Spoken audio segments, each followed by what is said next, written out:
Tenderloin Police District is unique. It has 28,000 residents, and many, many more people come into the district because of all of the nonprofits and services that are available. So we have this really vulnerable population in this district.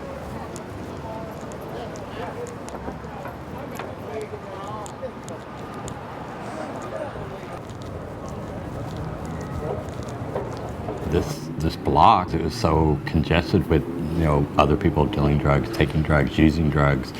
And as I work here and have to come down here, I didn't want to go through the problem of having people come up to me trying to sell me drugs. This block, this unit block of Turk, the 0 block of Turk, so that the parking along that block has created a little bit of an environmental design issue. People would park on this block. The drug dealers would try to hide up behind the cars to sell their drugs. The other thing about that block is that there are 3 or 4 SROs, these single resident occupancy hotels, right? They're really cheap, and there's rent control, so we have this vulnerable population living in those hotels. There's a lot of people that are in rehab in this area.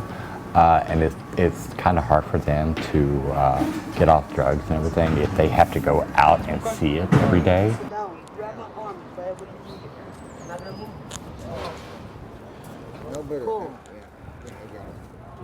Immediately I was like, yes, 100%, this is a great idea, yes, let's do it now.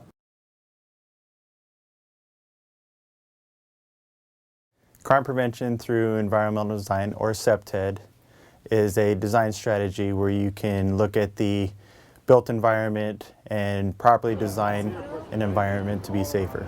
Taking away the parking creates this kind of, they call it natural surveillance, right? And it makes people a little bit who are engaged in illegal activity, it makes them uncomfortable to be seen. If a truck parked, then people would just be on that side of the car and then they would deal drugs, right? And there's no barrier now. We can see them.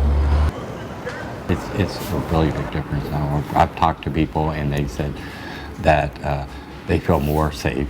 Now the argument for people who are watching this initiative or intervention take place is, well, you're just going to move the problem. Well, that may be true, but the idea is that if we can make people uncomfortable that are engaged in that activity, we're going to dissipate it enough to make it a little less comfortable for them anywhere, right? Because we know that wherever they're going to move is not as good as the place that they were. A lot of law enforcement agencies have dedicated patrol teams that at least work with their community, do a lot of outreach or partnerships, a lot more warm and fuzzy atmospheres where we have law enforcement agencies going to bicycles or doing a lot more foot patrols to at least they get those pedestrian interactions. Don't do it, Melvin, don't do it, don't do it. No, there you go. All right, you're a good man. This guy's number one. Yeah. He changed the area. He changed the area, this guy. It's really just a question of whether or not the people in my seat are really, if they decide that it's going to be an effective use of our time and effort. I believe that in the Tenderloin, we have to do it. We have to do stuff like this. To me, it's the only way that we're going to make, sustainable gains.